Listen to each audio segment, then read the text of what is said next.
Hello, everyone. This is Editing Nina. On behalf of the entire Bloody Essentials crew, I wanted to take a moment to warn our listeners that the movie we are discussing tonight is centered around a transgendered person. Some of the material within the film itself, as well as the topics that are discussed within the episode, are very graphic in nature and may not be for all audiences. Also, this film has been called transphobic as well as anti woman in the past. The team here at Bloody Essentials do not agree with this assessment and consider all art worthy of being discussed. The Bloody Essentials team is and always will be allies to the LGBTQ plus community, as well as allies for women's rights. Thank you and enjoy the show. Hi guys, I'm Nina. I'm Jamie. I'm Ethan. And we are Bloody Essentials. Just a quick few announcements. We have some upcoming appearances. We'll be at Days of the Dead Indianapolis, July 5th through the 7th. Flashback Weekend, August 2nd through the 4th here in Chicago. And then Ohio TerrorCon, August 16th and 17th. And we're going to pass it on over to Ethan so we can tell you about our trivia night. All right. I've said it again. I've said it once. I've said it again. I'll say it again. We are having trivia, and it is going to be the first week or the second week in October. What we are going to do is we are going to take our Patreons first and give them first dibs to come onto the show. And then we are going to pick names of people who want to come. We're going to pull them randomly out of a hat on air so everybody has a fair chance. No more than 5. No more than 5. Exactly. There's going to be 5 contestants. What we're going to do is we're going to contact you, let you know when the show is, let you know what you need to do.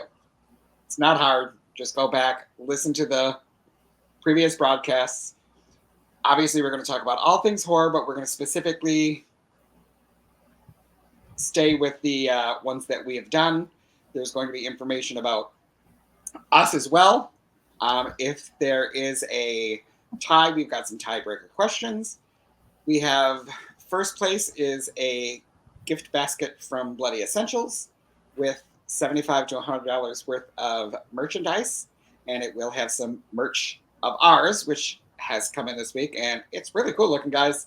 The second place prize is a gift bag from Bloody Essentials worth $50 to $75. Again, we've got some signed DVDs. We're going to have some autographs in there. Socks, hats, stickers. There's all kinds of stuff that we have that we're going to be putting into there. We're really excited to do this. We hope you guys are too. So reach out to us on our email, one of our social media platforms, and let us know that you're interested, and we will put your name in the drawing. Really excited about this. It's going to be so much fun. It's going to be awesome. Yes. Thank you again to everybody who's already liked, followed, subscribed. Really appreciate it. It means a lot. Also want to give a shout out to our very first Patreon, Mr. Rick Paulton. Woo woo.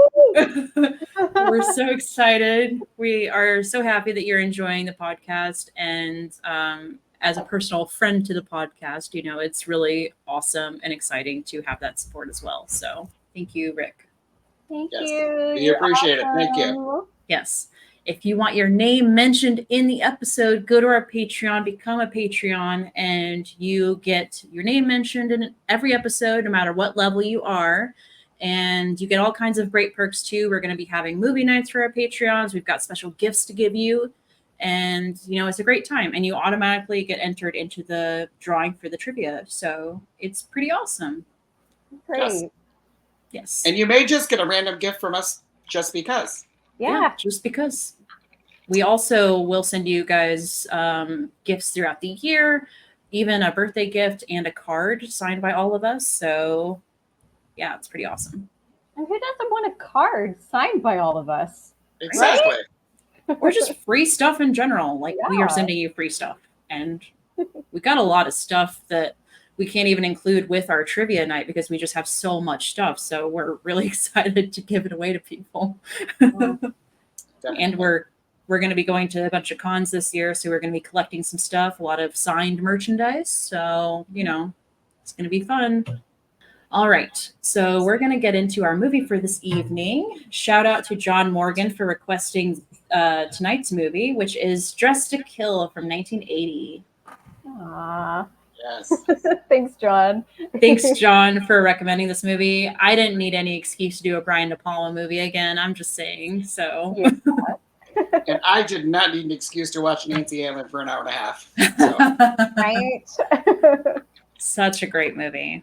All right. So I got to ask you guys, when was the first time you each saw this movie? I think the first time I saw it was when it first came out. So I was very young when it first came out. I probably should not have saw it Yes. at that age. But I'm assuming it was on TV or you guys rented it?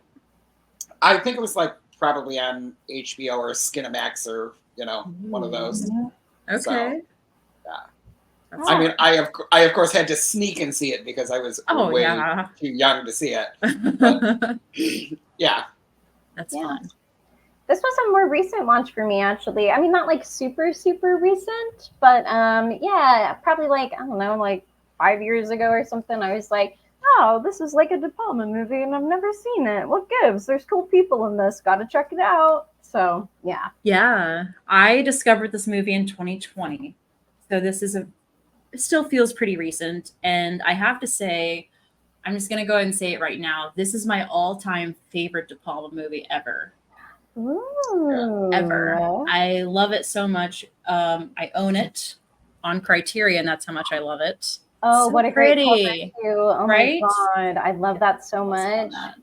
Yeah, it's an iconic picture that they made. And it's got all these special features and everything, which helped me while I was doing research for this. But love this movie so much. And I'm going to be inserting a few little fun facts here and there because I don't know which version you guys watched because I forgot that this is the unrated version. So you guys might have seen the R-rated version, and there is a big difference. Okay. Oh, okay. Well, if we get to any moments that you think might have been like extended or extra, definitely like point it out, and I'll be like, that sounds familiar, or nope, didn't see that. Right. Okay. Yeah. We'll just go ahead and jump into plot points because we start off right away with an extended scene. All right. I think you can guess. All right. So plot points. Here we go. We've got Kate. She's taking a shower. And this is played by Angie Dickinson. Is that correct? Yes. Okay. Making sure. Because for some reason, and when I was taking my notes, I only put their first names, like for friends or something. I do that all the time, honestly. So right away, you've got what I would call an extended scene because Kate's taking a shower, and as nicely as I could say that she's enjoying herself quite well. And yes. You go, girl. Yes. So what's great about this version that I have, this DVD version, it shows the unrated version, it shows the R-rated version, and there's also a TV version which it showed, which was so fun. Oh, wow. Yeah, like the network version, not HBO, because HBO could show the R-rated. But yeah, so basically from the network version in the scene, all you see is neck up. That's it, because you can't show nipples on TV. But oh, I definitely saw way more than that. Yeah. So in the unrated version, there's a man that comes up behind her and grabs her and like literally lifts her up by the genital region. And you see all of that. And there's pubic hair that you see in the unrated version. And there's a thrusting motion that you see as well. So if you saw that, you saw the unrated. I did not see the unrated then because for me, you get like one little flash of down below, but it's quick and really subtle. You do not see the grab. You do not see, I mean, you see him behind her and everything, but it kind of cuts off there pretty much. Yeah, it cuts off real quick. Yeah. Okay, so you both saw the R-rated then? Correct. Yes. Okay. But I'm going to need to borrow the I will bring it. version. Yes. I will bring it because it literally has a section in the special features where it will show them side by side. So it's great. Oh, that's very cool. Can I just say really quick, like special features on DVDs, okay? Criterion. Oh, Criterion is really good for them. But like, honestly, part of why I like physical media still is that like oftentimes that DVD comes with extra stuff And if there is a behind the scenes documentary of any kind or any kind There's of so like much. trivia, that stuff is gold, right? Am I Yes. right? You guys Yeah. all agree, right? Absolutely. why I love physical media. Yes. That's why I love physical media as well. You took the words right out of my mouth. And it's another reason why I prefer physical media any day, because like we were preparing for an upcoming episode and some of the things I had just watched a few months ago were already taken off and I didn't even give a thought to looking for it. So I was like so frustrated about that. But like, again, like physical media is so important. So many stores and businesses are doing away with it, and you need to own it because they take the original vision away. Like that's Brian De Palma's biggest pet peeve about making this movie, is that they literally had made him cut this movie down.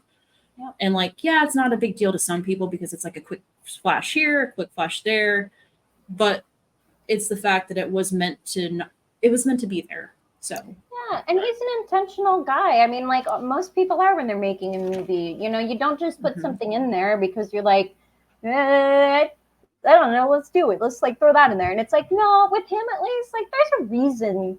There's a reason for it. especially in this movie. Yeah. And they were describing Brian De Palma making this movie and the special features, and they were saying how he had every angle in this movie that you see on camera was drawn before they ever started filming. Like every single thing was laid out. And that's just how he works. And he draws his own storyboards and everything. And like, if that's not in the final product, it's upsetting. So totally. Yeah. And I did want to like mention in this scene too, it's like we have split screen from De Palma right away. Oh yeah. Because of the frame of the shower right away, like splits the screen in half, where you have her husband up here in the foreground, you have her back here in the shower. He's like splitting the screen left and right. That's his thing. But I love when he uses like the natural like elements of the scene to do it. So it's like that shower frame. Brilliant. You don't even think about it when you're watching it. It's like second nature almost, especially in a De Palma movie. Yeah. Totally. Yeah. Love it so much. All right. So we find out that, you know, Kate's in the shower. She haven't even gone past the first scene yet. She's in the shower. She's getting attacked by this random guy that grabs her from behind while the husband is, you know, off in the other part of the bathroom getting ready. And it's just a dream sequence. It's like a fantasy while she's having sex with her husband, and apparently isn't so great for her. Because, I was going to say she's having very unsatisfying times with her husband right now, so she was thinking of something else. Yeah. I love the little pat on the cheek he gives her when he's done as he just gets up. And I have to say, too, that shower scene, it's really gorgeous. It's a long sequence, but there's that music. moment. The music, it's like super romantic, and there's like it's like waltzy almost. But there's this moment where you're from her perspective, so inside the shower, and you see like the water dripping down, and it's her looking outside of that to her husband, and it is such a cool like shot, like beautiful. And by the way, I totally forgot to mention her name, but she was a Playboy pet or penthouse pet, whatever it's called. She was both, I think, at one point. But there was a body double for the nude scene. So everything from the neck up is Angie and the rest is the model. So that is not actually Angie Dickinson's body. I'm sorry to ruin your illusions. Like the full body. I know. I'm so horrible. But no, it's not Angie. Why? Yeah. But I do have to say this. Angie Dickinson obviously is an older woman in this film. But she is fine. She is stunning. So fine. Stunning. Beautiful, beautiful woman. The only moments where she's body doubled is the shower. Like the full length image of her in the shower that you get at the very beginning, like through the screen, that's still her. And her getting up from the bed later is her, and in the cab, that's all Angie. So okay. Yeah. Situation is saved, guys. There's no hope, okay? Yes. I don't care if we freeze, she's still fine. So So we're moving on from, the sex and everything. Kate goes to check in on her son, Peter. He's been staying up all night working on this school project, and she's just kind of annoyed with him because, he's not supposed to be staying up all hours of the day and night. He's such a little scientist. He's really cute. What's really funny is the machine that he's working on is actually based on a real invention that Brian De Palma made for a school science fair in college. What? Oh, wow. So, yeah. Very cool. I have no clue what it does. Because that's good. It sure did, yeah. Yeah. All right. So moving on, Kate attends her therapy session with Dr. Elliot, the very handsome Michael Caine. Indeed. And there is quite a deal of attraction between them, for sure. Lots of sexual tension. I mean, it's Michael Caine being like, lay down on this little couch, sit in this chair, tell me your thoughts. What are you feeling right now?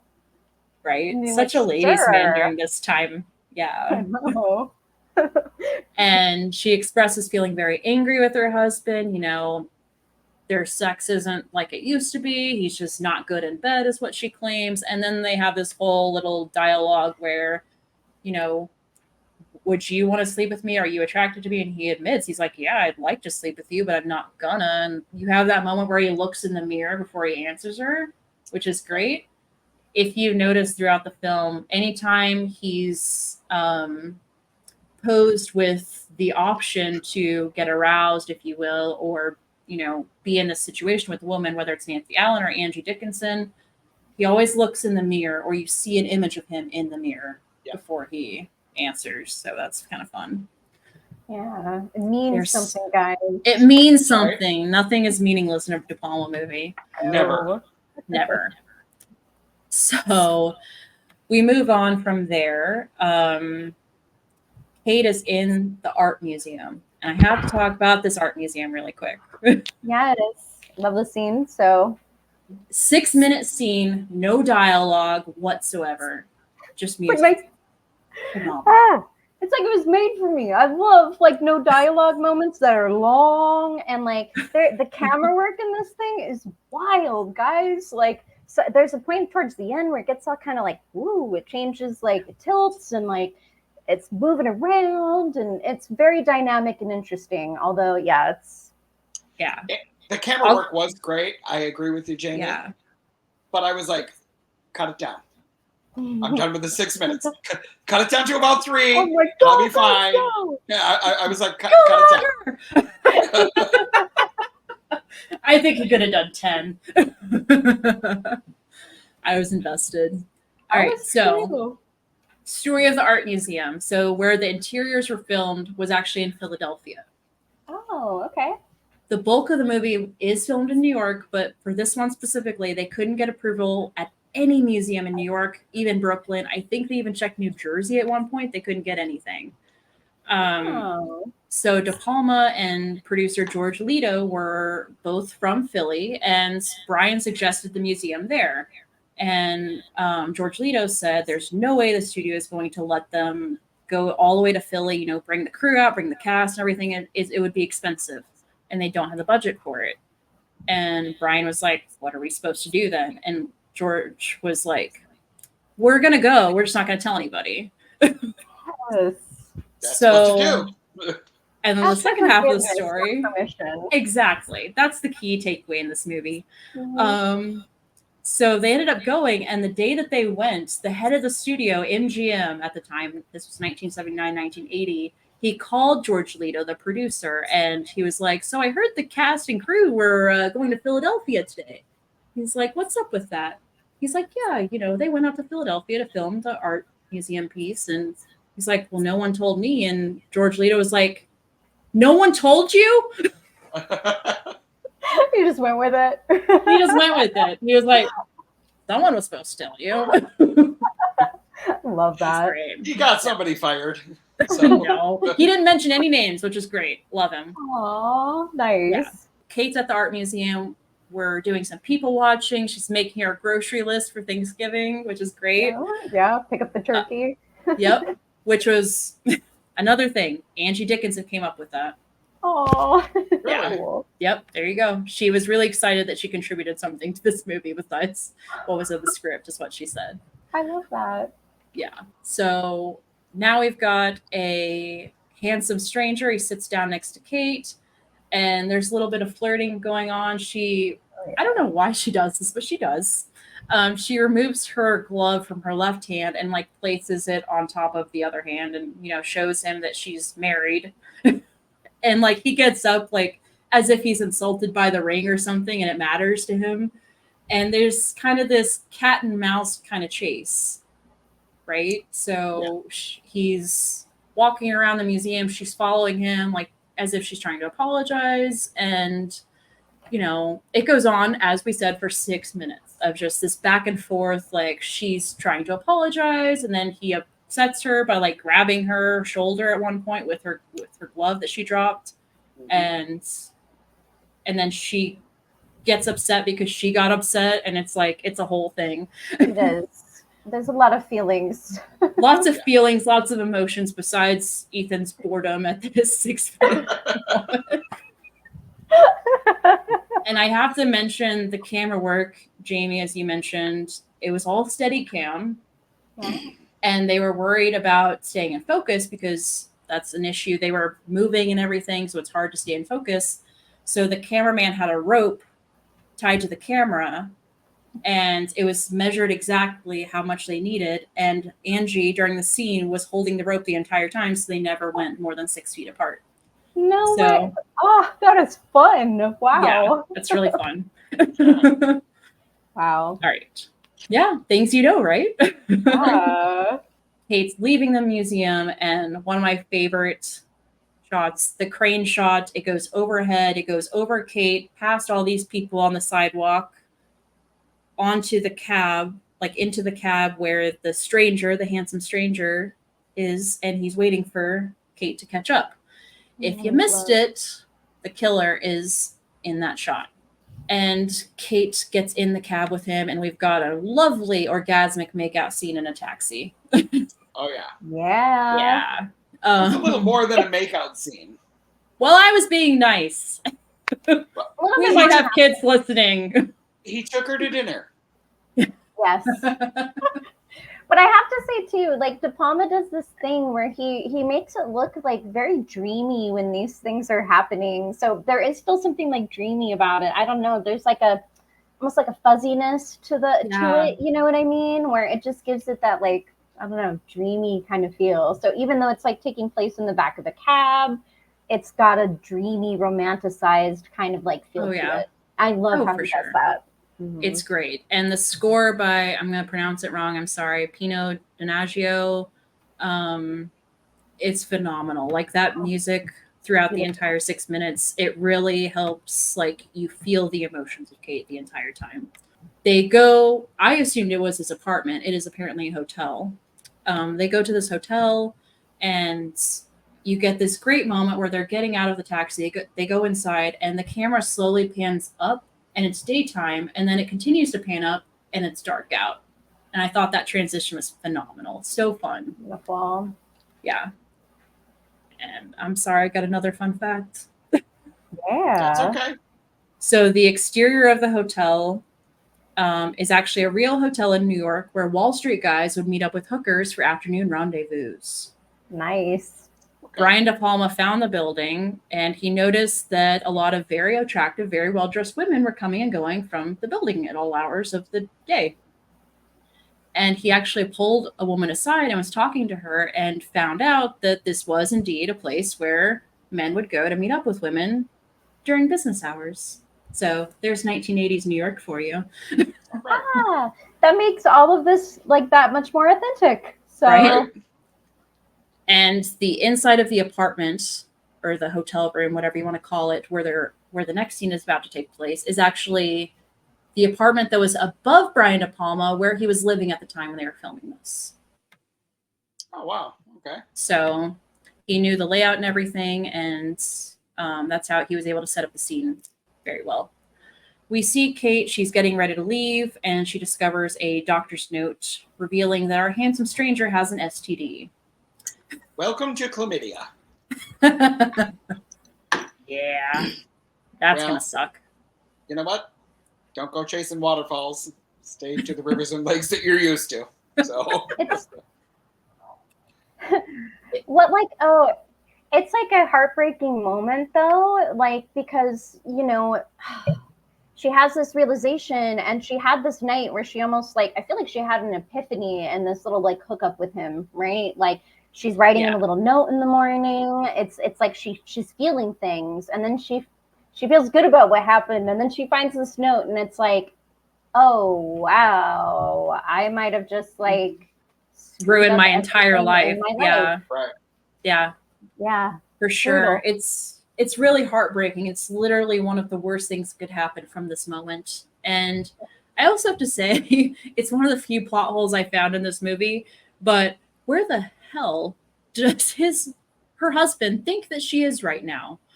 Yeah. Because it's like 7 or something at night or 7 in the morning. I don't know. But like he's It's just watching early or TV. late. Yeah. He has no clue. And he thinks it's fine. So she's leaving and, she leaves in a rush and she realizes she left her wedding ring up in the apartment. Another brutal blow. Like it zooms in at one point on the elevator, like the floor that she has to return to. And it like breaks my heart. Like, it's like it's zoomed in and, she has this moment and it's like, oh God, she left it back in this. She doesn't want to go, but she has to go back. Like, She has to. Because God forbid you cheat on your spouse and sleep with the person with your wedding ring on. I mean, I know. Because you took it off, so that doesn't mean you're married anymore. Well, she took off all her jewelry. She did. Yeah. So. You should have got chlamydia, bitch. Sorry. Oh my God, Ethan. I'm not saying it's right. It's not. It's definitely not right. There's a lot of things in this movie that aren't right, but definitely. Yeah, the whole movie. Anyways, so she goes back, and unfortunately, it's Kate's like worst mistake she's ever made, really, because someone is waiting there. A woman, we presume, the killer. In sunglasses, wearing all black blonde hair, attacks Kate with a straight edge razor, pushes her into the elevator and slashes her up. Can I just say, when she cuts her hand, that is so freaking awesome. Just how it splits open in the blood. Oh my God, I loved it. That was awesome. I can't wait to tell you all about it, but I'm going to wait because I feel like I'm interrupting plot points too much. It's like cool. So like it looks beautiful with like all the blood on her like dress and everything. I think she's wearing like a completely white dress. So that's like a beautiful look, guys. A white dress like soaked in blood and her body like slumps down, like slides down in such a beautiful, tragic way. Yes. Very similar to Psycho. This movie's very often compared to Psycho. Oh yeah. What I love about De Palma is he takes what Alfred Hitchcock did and he expands on it and he makes it even more, like he improves on it so much more in a modern way than Hitchcock ever could have been able to at the time. And it's so beautiful and you can't help but stare because it's gorgeous. It's absolutely stunning. So the elevator closes and then we get Nancy Allen talking to this guy, random guy. We don't know his identity just yet. We don't know who Nancy is at the time. Her character is Liz. I might use them interchangeably. I'm sorry. It's okay. I did the same thing. We do it all the time. Yeah. So the elevator's open and Kate is still alive and she like reaches out towards Liz and Liz is just like horrified. The guy she's with runs off, understandably. Yes. And we have this great moment where the killer is still in the elevator and she can't see the killer except in the mirror in the corner of the elevator. And it's beautiful. Such a great moment. So cool. And the killer drops the razor and Nancy picks it up and grabs it and the elevator closes and she runs down the stairs to try to get help. Yes. I love that she runs with like this bloody like razor in her hand too. She scares the maid because the maid sees her and she's like, and she's like, no, wait. But she's like running with it like out in front of her and it's like, take that. Point it down. Right. Exactly. Or maybe just leave it there. Yeah, it's evidence. it's evidence. I mean, granted, this was before like fingerprinting and stuff, but Still. we've got Dr. Elliot, and he's in his office, and we hear the voice of the killer on Elliot's answering machine. And we know it's him because he literally is confessing to the murder of Kate. And we find out that the killer's name is Bobby. I'm just going to go ahead and call him Bobby because it makes my life easier. Bobby, we find out Bobby wants to become a woman, but Elliot has been blocking them from getting the surgery. And so Bobby is Elliot's patient.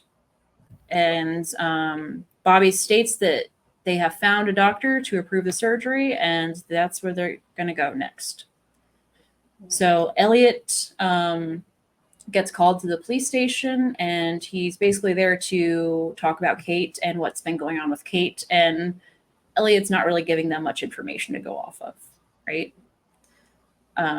This detective is like every stereotype of an 80s cop too. I love it so much.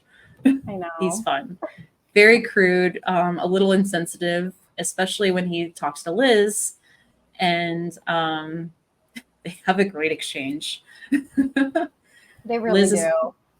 Liz is telling the detective what she saw. We find out Liz is actually a prostitute and was in the building on business. So that was her client. And the detective tells her that she needs to basically find him so he can back up her story. Yeah. And I yeah. have to ask too, you guys. So I think it's really interesting when a movie like kills off the character we've been following for the whole time. Are you guys a fan of this or not? Now, I will say in this movie, I really liked it. And I think when it's done right, the right amount of time into the movie, which is like 30 minutes. But I really like it because it really like kind of disorients you where you're like, wait, who am I following now? Am I following Elliot? Am I following Liz? Like, am I following the son now? I don't trust. I don't trust things now. I'm confused and lost. So that's the way that this one I feel like worked, and I thought it was really successful. I've seen other movies that they kill off the character and bring you to another one where it didn't quite work for me, but this one I thought it did. I agree. I thought it worked very well here. I love it every time they do it. I really do. That's cool. Because you never expect it, and when it happens, you're like, they're doing it again, and it's like. It never gets old to me because sometimes they do it in a creative way. Other times they do it cliche. Like I wasn't expecting it, and I really should have been the first time I saw it. But it's fun because you really get attached to Kate so quickly, and you really empathize with what she's going through, and you want her to solve it, and then she never is able to. And granted, that's probably for the best because now our family doesn't really find out what she's doing there. So yeah, right. But I really liked it. And I think as soon as, because I've seen so many Brian De Palma movies, as soon as Nancy Allen showed up, I was like, all right, we're following her. Right. But it did throw me off a little bit when we saw Michael Caine's character first. Yep. And then we get a little bit of Peter, the son, and then Nancy Allen. It's just bouncing back and forth through their different perspectives pretty much for the rest of the movie. Yeah. So kind of sets it apart a little bit. Definitely. But we've got Peter the son. At first he's timing the patients leaving Dr. Elliot's office, finding out how long it takes them to like go from the door to the gate or whatever, and then he sets up a camera inside a little box on the back of his bike to take pictures of the people leaving his office. And he's just very suspicious of Dr. Elliot. He thinks there's more going on there. So we get another voice message from Bobby to Dr. Elliot. He's learned where Liz lives. And we've got this great scene. I love this scene so much.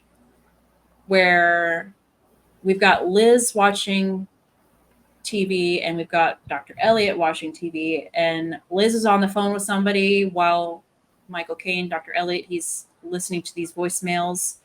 And they're watching, I believe it's the Donahue show.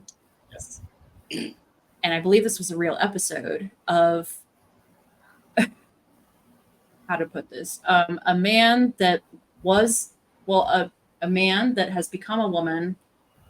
And I don't know if he'd had his surgery yet or not at the time of the recording, but he's basically living out a female lifestyle.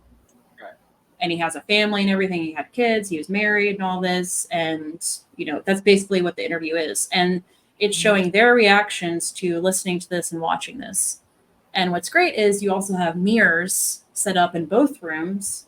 So you're not really looking at them directly. You're seeing their reflection as they look at the TV. Right. Which is great. It's insane. It's so cool, but I'm like, it's insane. Like there's because so you got the split dimensions. diopter at the same time. Yes, so it's like, whoa. It's incredible. I am so baffled and amazed at how he set this up without, like, you don't see a single crew person, a single camera, anything. Like, and then you've got these idiots today that leave a Starbucks cup on set. Game of Thrones calling you out. Oh. We've got this incredible moment where Liz is in a car chase. She's getting into a taxi. We see the killer, Bobby. We see them getting into a car and following, and it's this great car chase. And we've got a wonderful horror actor that has a cameo in this movie, Jamie. It's Bill from Friday the 13th, part 2. Yes, Bill Randolph. Bill Randolph. I'm so mad I didn't recognize him. It's Bill Randolph as Nancy Allen's cab driver in this moment. So he even has some dialogue, and it's phenomenal. It's great. Yeah, there's a little tiny cameo right before that too. And I have to say to any of my Christmas horror fans out there, Christmas Evil is one of my favorites, and we actually have the lead actor for that in a scene that's like really tiny short before that. He is the John that she's like leaving from. I think he has maybe one line, but like my mind. He's Cleveland. Yeah, yeah. He's Cleveland. Oh my God. And I saw him and my mind immediately was like, oh, Christmas Evil. He was like in it for 2 seconds. That is such a funny scene because she shows up at the door and she's like, Cleveland, and he's like, what? Yes, she's like, I'm meeting somebody from Cleveland in this room, and he's like, well, I'm from Cleveland and I'm in this room, so I guess it's me. Yes, I'm so mad at myself I didn't recognize him. And I can't believe I did. Honestly, I looked at him for like 2 seconds, and I'm like, yep, I know who that is. That's Fiona Apple's dad. It's one of my favorite Christmas horror movies ever. Love it. Same. Meanwhile, Liz runs down to the subway, and then she gets harassed by a group of men, which is very typical. Yeah. The whole subway scene is very cool looking too. When she's walking on the platform and it's all lit up, and it's a cool look. Very creepy, and like the subway platform kind of curves a little bit with the track. It's very ominous because you can't really see straight ahead at anything. Yeah. She's got that whole moment where the cop doesn't believe her or anything, and then he gets off, and the illusion of safety is gone. And we've got Bobby finds Liz, and she briefly gets attacked before Peter shows up and sprays her with a chemical, and they get away. And yeah, Peter basically explains it's kind of like mace, like it blinds them for a few minutes. Right. So, and he made it himself. This kid. He's amazing though. It's like he is going to do something really crazy with his life, where it's like, wow, he's going to invent something insane, or maybe he already has. Yeah, I loved his character. Me too. I thought he was great. So adorable and so cool, and I love that he's like trying to figure out what happened. Like, yeah, he wants to know what happened to his mom, and his dedication is great. Yeah, they have a really good connection, and if for the one scene they had together, they set it up really well. You can tell that they just love each other to pieces. And the only reason she's giving him a hard time is because she loves him. It's like, you're doing amazing science stuff, but you gotta sleep too, okay? Yeah. And we find out the reason Peter showed up is he followed Bobby from Elliot's office, and that's how he found Liz, because Bobby was chasing Liz. Liz, basically, she's talking to the detective again, and she tells him, someone's trying to kill me. Like, you need to help me. And he's not helping whatsoever. He thinks that she's a suspect. He's just dismissive. And she realizes there is no help to be found from this cop. Back to Dr. Elliot. He goes to see this doctor that was going to approve Bobby's operation. This is such a great scene. We learn that Bobby is one of Elliot's patients here. Bobby is basically seeking revenge because Elliot won't approve the surgery. And the doctor, as we learn later, the doctor really should have held on to Elliot a little bit more firmly. Yeah, But Honestly. yeah. I love this scene because as they walk down this beautiful spiral staircase, the camera twists along with them, and it's almost like, Elliot's kind of spiraling out of control a little bit. But it's so beautiful because the camera's pointed up at them as they go down. Oh my God. I wish in the special features it had talked about this scene more because I want to know more about it, but it's so beautiful. Jamie, you have any notes for this one? I don't on this one, but it's a really, really stunning scene and look, and I love it too. I don't sadly have any notes on this one, but I'd like to know more about it too. Yeah, if I ever meet Brian De Palma, I'm definitely going to ask him about this scene because it's so gorgeous. I want to know where that staircase was. Yeah, I want to climb that thing. Same, right? It's fun. Y'all can do that. My fat ass ain't climbing those steps. I'll wait for you at the bottom. All right. So Peter picks up the film, the pictures he's been taking outside Dr. Elliot's office. He gets them developed. Back when we had filmed that we had to develop, we didn't have phone cameras to take pictures. That's crazy. I know. What? Don't miss Do that. either of you remember that? I do, yes. Yeah? Yeah. Okay. Except my parents, we dropped it off at Walgreens to get it developed. We didn't have like a specialty store we went to by that time. Gotcha. Yeah, the first camera that I really learned how to take photos with was a film camera in high school, and we had a darkroom, so I actually would develop them and stuff. But yeah, Cool. otherwise it was Walgreens to drop off the photos. Yeah. But yeah, developing was really cool. It's this little room, and there's chemicals, so it has like a smell, and you make these little test strips to see what setting I'm you should put it so on. envious. I've always wanted to be in the dark room just to experience it. I know. You always see it in spooky old movies. It's very cool. It's kind of spooky because obviously you have to keep it dark. Mm-hmm. As the name implies, yeah. Yes. I remember the disposable cameras my mom would always get me. I went to summer camp one year and I had a disposable camera. My sister and I, we both got one and only one because they were expensive. Mm-hmm. And I used all of the pictures in an hour. Oh my God. Because you only had limited amounts. I wanted my mom to know what bed I slept in and what it looked like, okay? Yeah. Yeah. People don't know. The youngins don't know. I had a picture of my bed in summer camp. I don't know where the picture is now, but I had one. But I loved love it because it. the disposable cameras, or even the ones with film, you would take like the 25 pictures, Yeah. and then you took it to Walgreens, and you had to wait a week Yep. just to hope that one of those pictures were in focus. Turned out. Exactly. Exactly. You had no clue if it would or not. I Exactly. always, without fail, I always had at least one in the roll. One that was fingerprint. Yes, that it was just like a gray smudge, like darkness. And it's Yes. like, I wonder what that was. Or you didn't wind it enough. Yes. So you get like half a picture and half a picture. Yeah, Oh I know my it. And then I'd be God. like, "Oh, it's kind of cool. You're like a ghost. Like that's Right? awesome." Yeah. Love it. Oh, the good old days. But the feeling of going to pick up your photos, like that was an Yes. incredible feeling. That was a feeling of hope. You were like, Yeah. it's gonna be amazing in there. I documented I documented things. Some of And them then are going to show up. Some of them. Then when we got done, we went to the payphone and called everyone and told them we have just lost anybody who's under 25. They're like, these people are old. Not only that, but you would carry the photos around with you for like 2 weeks straight. Anybody that you ran into had to suffer through being shown these pictures. And he kept them in the envelope, no fingerprints, no smudging. That's right, because you had to pull it out like this and hold it so you didn't touch Exactly. anything and be like, Yes. here, look at this. Yes. Oh, if you had a photo album, like putting them into the spots, you had to be really careful that you didn't smudge it with Yes. your fingers and then like get it under the laminate and it's just smudged for eternity. Yes. You know, you had to be all Yes. careful and slide it in there. Or if you had one that was the whole sheet, you know, that you cover over it. Anyway, I have a lot of photo albums. I love it.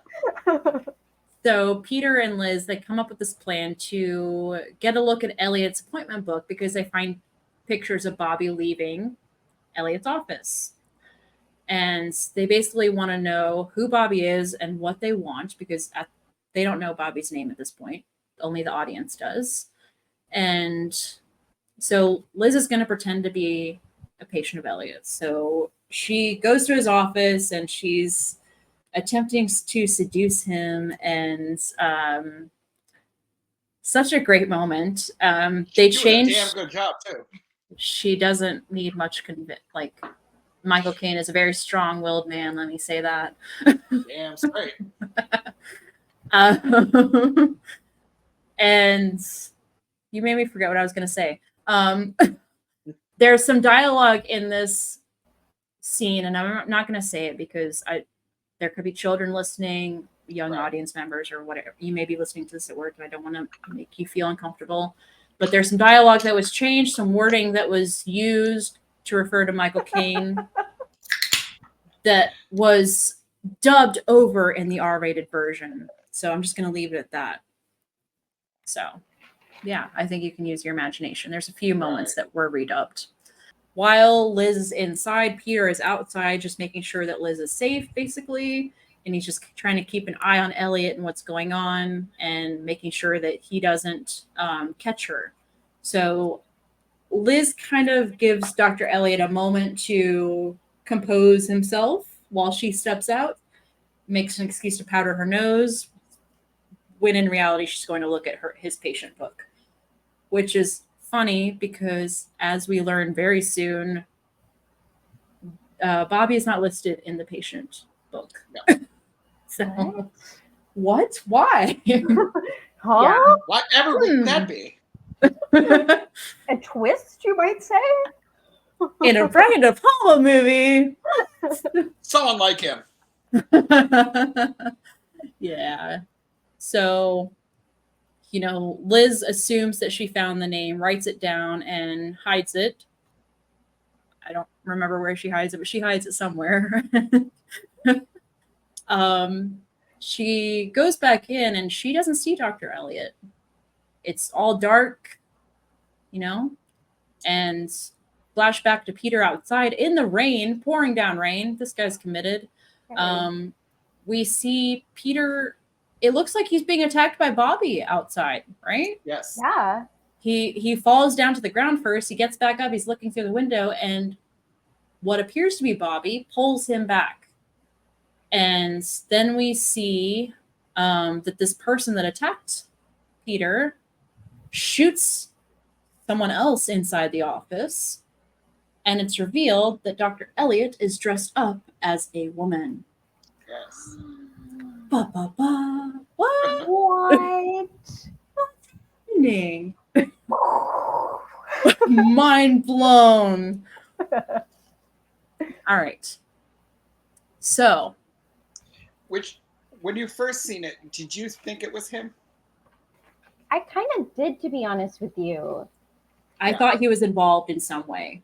Yeah. He was given suspicious signs like multiple times throughout the movie, not even like subtly sometimes. Where I was like, right. It's Michael Caine, though. I'm like, he's not a bad guy very often. Well, when I seen it when I was real young, of course, I didn't understand the female thing. 80% of the movie. Yeah. Right. Boobs and blood, I'll watch it. So, watching it later, I was like, as soon as we had the first phone call and Bobby was, talking to him, I'm like, well, when he went to the police after she died, why didn't he say anything? Doctor-patient confidentiality, man. But there is no doctor-patient confidentiality if they're going to hurt themselves or hurt other people. So I'm like, right there, I'm like, both doctors. Both doctors. Because the other doctor should have went to the police and been like, this dude over here is the one they're looking for.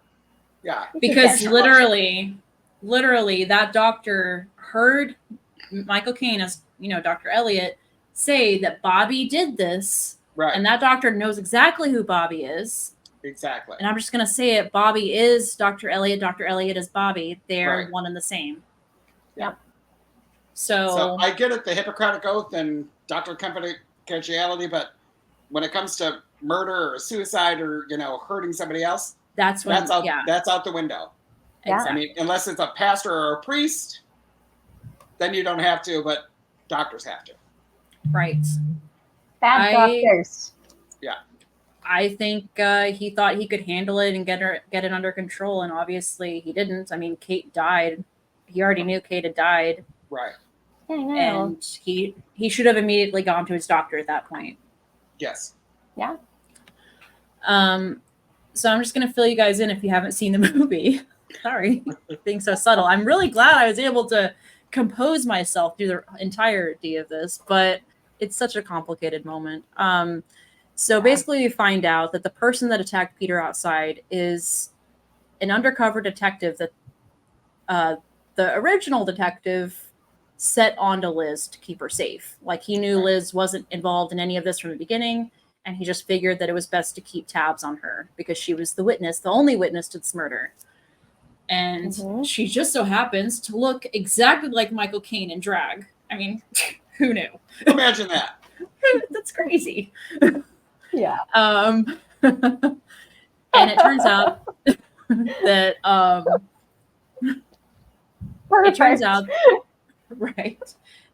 that Dr. Elliot is transgender. They call it transsexual at the time, but I'm trying to update our terms here. Elliot was transgender. Basically, the personality of Bobby wanted the operation, wanted to fully become a female physically and mentally and emotionally and all of that. The personality of Dr. Elliot did not, and he refused in any way to allow Bobby to get the surgery. And this doctor that Dr. Elliot had gone to see was Dr. Elliot's doctor. So whenever Elliot got aroused, Bobby took over and tried to kill anything masculine within him. So anybody that Dr. Elliot was attracted to, Bobby would try to kill, basically, because it represented the masculine side of them. Yeah, very psycho, since we're talking about Hitchcock too, you know? Yeah. When he gets attracted to women or turned on by women, bad things happen. Bad things happen. And I had that in my notes too. The way they reveal it is very similar to Psycho, very Hitchcock-like. All of the critics accused De Palma at the time of ripping Psycho off and not coming up with anything original, which it's pretty original. Yeah. Oh yeah. Original in its own way. Yeah. But yeah. And obviously if you're not of sound mind, you can't have this surgery, whether it's today or back then, you can't. Yeah. So that's a huge barrier for them. Yeah, and the cop said that every time not only he gets aroused, but he gets an erection. Anytime somebody gives him an erection, he would want to kill them. Yeah. Well, which is really sad. It's really sad because, listen, not to be real graphic here, you're chicks, so hold on. You'd be like a serial killer by day 3. I killed 13 people today. I mean, is this a confession? Are you finally confessing? That I'm a serial killer and transgender, or I get erections a lot. So there's a lot I could be confessing to. So no, I was just saying serial killer, but this went way off the cliff. Dressed to kill, ladies and gentlemen. Perhaps we put a disclaimer before this one. So. We will, yes. Yes. So, we're not done yet. Nope. And I really like this moment because it was 1980. There was not a lot of people that knew anything about transgender Yeah. people at the time. Like, the terms are so outdated even now. But Liz and Peter are in a restaurant, and Liz is kind of filling Peter in on what was going on with Dr. Elliot, and also explaining what the procedure actually entails. Yeah. Right. Very interesting. It's very interesting if you don't know. And even if you do know, it's still interesting because, just from a medically historical point of view. And it's 1980. Just to hear 1980. to hear people talking about it. I So thought that was openly. Yeah, I just thought it was interesting. So I was like, wow, it's interesting to hear 1980, the conversation. So It's kinda not fun. only interesting, but it's also hilarious to see the old lady in the background getting so disgusted by Right. what they're talking about. And then her friends are all like checking on her, and she's like, no, I'm fine. And like composing herself. I stared at her the entire time I was watching this. It was so fun. So great. Yeah. And it's such a clever way of kind of critiquing society at the time, because this is before AIDS and everything. Mhm. It was so ahead of its time Yeah. and just baffling to me. But yeah, happy Pride Month, by the way. This is completely accidental. I know. Well, yes, happy Pride Month. Happy Pride Month. You're welcome. We Yeah. planned this. I wish we could take credit for planning I this, but we know. really didn't. We didn't. And we're not saying all transgender people are crazy or gonna kill people. So Right. Which is because I know insane. we're gonna get some people that say that. So I just want to plainly state that. Yes. Which is weird because, like, when this movie came out, a lot of the critiques was, ripping off Hitchcock, and it was also saying that it was anti-women, which is weird because, like, you would think, obviously it was 1980 and no one wants to come out and say they're transgender or anything. Mhm. Like, it was too soon for that. Way too soon, I Yeah, feel like, for a lot of definitely. people. But, like, no one came out and said this is anti-trans or anything. Mhm. At all. And I don't think anybody still has said that about this movie. And Nancy Allen has come out and Angie Dickinson have come out and they've said that they are very proud of the work they did. It's not at all in their minds anti-woman, and they feel very proud to be a part of it. And Nancy Allen's even said, like, her character is a smart woman. She's a businesswoman. She's, in charge of her life. And Yeah. like, it's crazy that they thought, just because a woman's naked in a horror movie or a thriller Right. makes it anti-female. I didn't find this movie anti-trans or anti-woman. Me either. Yeah, No. me either at all. I think it's empowering for women for sure. Like, they do the bulk of the work here. Peter's just there, He's just making inventions. No. Yeah. We find out what happens to Elliot. He gets committed to Bellevue, and while he's there, I love this scene. Oh. Great lighting and everything. He Yes. attacks the nurse, and he basically undresses her while all the patients are looking in on her and stuff. It's really And cheering. cool. Yes. And it's like this from above shot. At one point, it like pulls up, right? And then you get to see the whole scene, and it's kind of split in the middle again just by the Mhm. topography, because it's like it's one of those surgery auditoriums, basically. Yes. And so that's how it looks like, because there's like a layer up there where all the patients are looking in and making wild noises, and you see like him, and he like unzips her nurse's outfit, and Yeah. it's like a terrifying kind of like view that you're seeing when it like pulls up. It was beautiful. Not only that, it reminded me of House on Haunted Hill from the 90s that we covered because Yeah. of the scenes where the patients attack the medical staff. So that kind of brought me back to that a little bit, Definitely. which was fun. And then, so Elliot gets out and he's escaped, and he finds where Liz and Peter are, because obviously they went back to Peter's house where Kate used to live. So he knows exactly where they are. And Liz is in the shower, right? And Liz has this moment where she sees the nurse shoes, and she immediately knows it's Elliot. And as she gets out of the shower, she is slowly just keeping an eye on the shoes while also trying to get a weapon to arm herself. She's very smart. She knows she's in a horror movie. Let me stop you here for a minute, and I know this will mean absolutely nothing Yes. to either of you. Okay. And you're going to be like, you're friggin' insane. But because I'm a plumber. She's taking a shower, and it pans down, and there's The water in the tub. There's water in the bathtub. Well, that bugged me too. Yeah. That bugged me too. And then when she's getting out, it's sloshing around, and I'm like, damn it, ride your bathtub. You're not supposed to have water in it. I know. I'm sorry. I know that was like a pivotal part of the movie. No, it bugged I me couldn't too. get with it because it was I noticed it too. driving me insane. I Yeah, was I like, noticed my it God, too. call a plumber.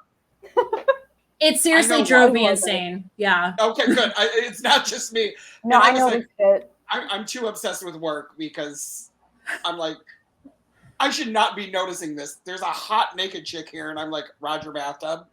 What the hell's wrong with me? I noticed it too. I'm assuming that the set they built didn't have a drain for the water to go to. Right. Yeah. What's maybe. hilarious though is the fact that I know De Palma takes many, many takes, and I'm wondering how high that water got before they finally had a chance to drain it. Yeah, I Gotcha. know. Right? Okay. I just had to say that. I was like, they're Yeah. going to think I'm nuts. But No, I it know was that. not driving at me insane. all. Not at all. No, it drove me insane too.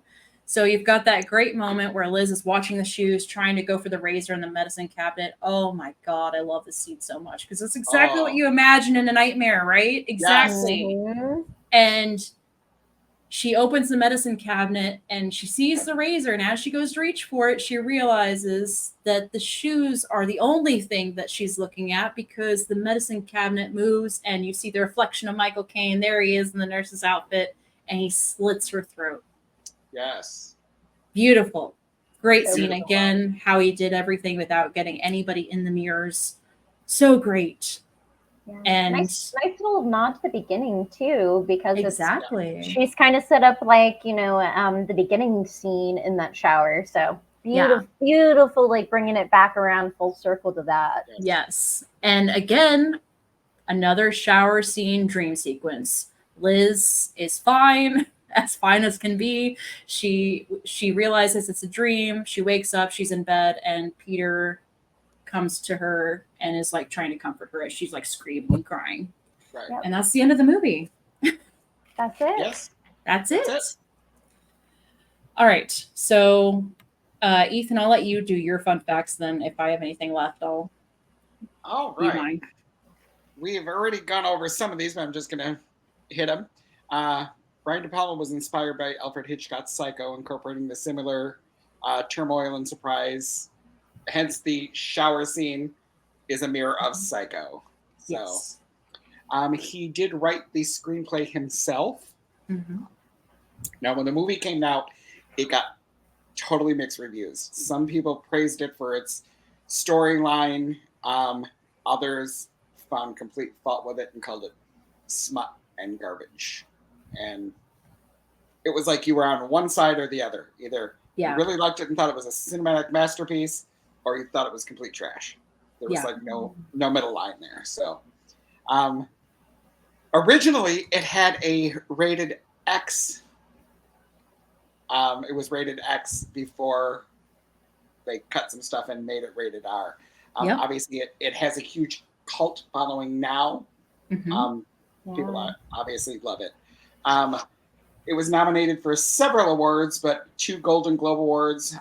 Michael Caine for Best Supporting Actor and Angie Dickinson for Best Supporting Actress. Last point I have was they had picked Dress to Kill for the title just to create some intrigue and captivate the audience to say, what the hell is this about? So that's why they picked that. I love that. I didn't know that. I didn't either. I love that. So those are the fun facts that I have, because those are what was on the internet. But I know you have some more from the behind the scenes, so go ahead and give them to us. The elevator sequence, okay, the kill. The way they did that, they had blood bags underneath the places where they were going to cut Angie Dickinson. So like her cheek, her hand, her neck, and then they would put the prosthetics over them. Okay. So not only did they have to be very precise, anytime they sliced the prosthetic, that's when the blood would come out.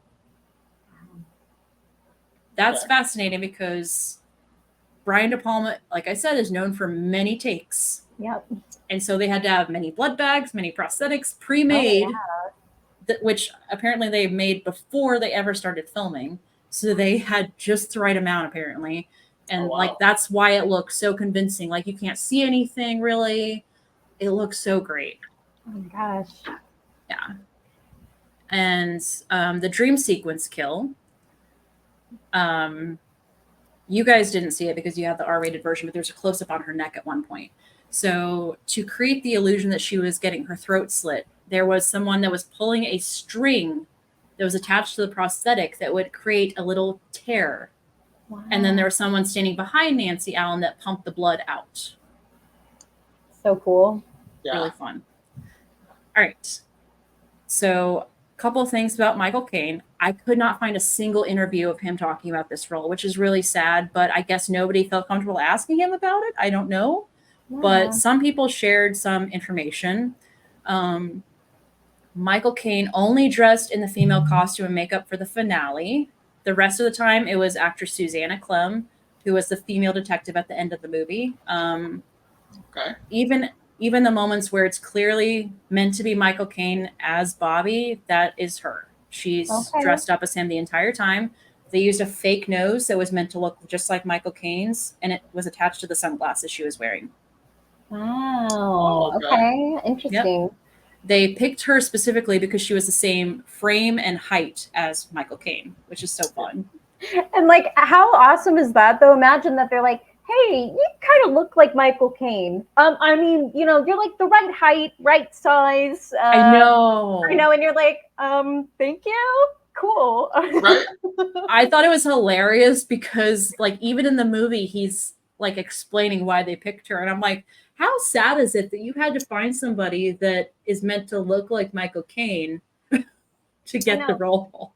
Right. I know, and it's just like, again, like you're like, cool, this is going to be a cool experience, but then it's also like, I look like Michael Caine, right? Because he's a good looking guy. But as a guy, he's an ugly chick. Yeah. He sure is. Yeah, he's an ugly chick. So thank you. I'm gonna take that as I have his regal, nature. Right. But sure, I guess I'll play the part since I look like him. Right. The voice of Bobby on the phone was actually William Finley. He is a friend of De Palma's. And I thought this was fun. This was a story that Nancy Allen shared. So the first day on set for the finale of shooting the finale, Michael Caine apparently came out of the dressing room in the full getup, smoking a cigar. And he looked around at the cast and the crew that was gathered, and he says, I always knew if I worked long and hard enough, I'd get to play my mom. Oh, I love it. And I thought I'd end with that. So that's fun facts. And I feel like you don't always see Michael Caine in a role like this, so it's kind of a treat. Yeah. Like it really is. He's an amazing actor, and I love him in that, and I love that story. I had just one little thing I wanted to add. This movie is full of De Palma's, iconic telltale split screen. He loves it. And I just have like a little quote from him on why he uses split screen, because he uses it so effectively and often.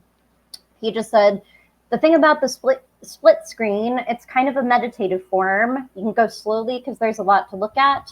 People are making juxtapositions in their mind. Which is really cool. So oftentimes this split screen is used to kind of like show you the lie that's beneath the truth, or it's trying to show you singular, distinctive perspectives that are separate at the same time. So it can do a lot of cool stuff. Love the split screen, and he is a master at it. Yes, he is. Yeah. In his film Body Double, or not Body Double, I always get it mixed up, Blowout, they do a great job of showing people's perspectives with the split screen, how it differs. So that's a lot of fun. He is the master at cinematography in my mind. Like there is no one better than De Palma with that. So good. So good. All right, let's get into rating this movie. All right. I'm just going to go ahead first because if you can't tell, yeah, if you can't tell, I love this movie. I've already said it's my favorite De Palma movie. Great cast. Love Nancy Allen, Michael Caine, Angie Dickinson. Incredibly beautiful score by Pino Donaggio. It's epic. It's haunting. It's almost like a whole separate character in the movie. Yeah. And of course, signature Brian De Palma cinematography and the twists that he's known for. This is a 9. It is near perfect. I don't really do 10s, but it's a 9. Like, if you want to see a great De Palma movie that's not Carrie, this is the one. Yeah. Jamie, you want to go ahead? Yeah, so I rank this one pretty high too. I'd have to think about it. I'd have to think about which one of his is my favorite. I'll get back to you on that. But this one is definitely up there. It's got such a good, like the cinematography is just amazing. I love a well-shot movie. We know this, and there's so many cinematic elements in this movie that I adore. I mean, that 6-minute, no dialogue museum scene with all this crazy camera work, that is like somebody went into my brain and said, what would Jamie, 8 years from now when she's going to be born, what would she want to see one day? And this is it. Like they wrote it for me. Thank you. So yeah, I love this one. For me, it's a solid 8. Like really, really great movie, great actors. And again, just, treat for the eyes. For sure. Absolutely. Ethan? As you know, I love me some 80s horror. My favorite genre, my favorite time. Great cast. Absolutely gorgeous women in it. I mean, yes. They're phenomenal. Lots of wonderful eye candy for the guys or the girls, but I mean, lots of wonderful eye candy. Great story. Love the blood. It's not overly gory, but when he does it, he does it. It's phenomenal. I think it was really, really good. Now, I said I said that I seen this when it first came out. Let me fix that. It had been out a few years because I would have been 3. So I probably seen it when I was probably 8. So didn't understand all of it back then as I, understand it now. But I would have to say that I would give this probably a good 8. Okay. Yeah. We're pretty even there. Yeah. It's definitely recommend if you have not seen it. For sure. Definitely see it.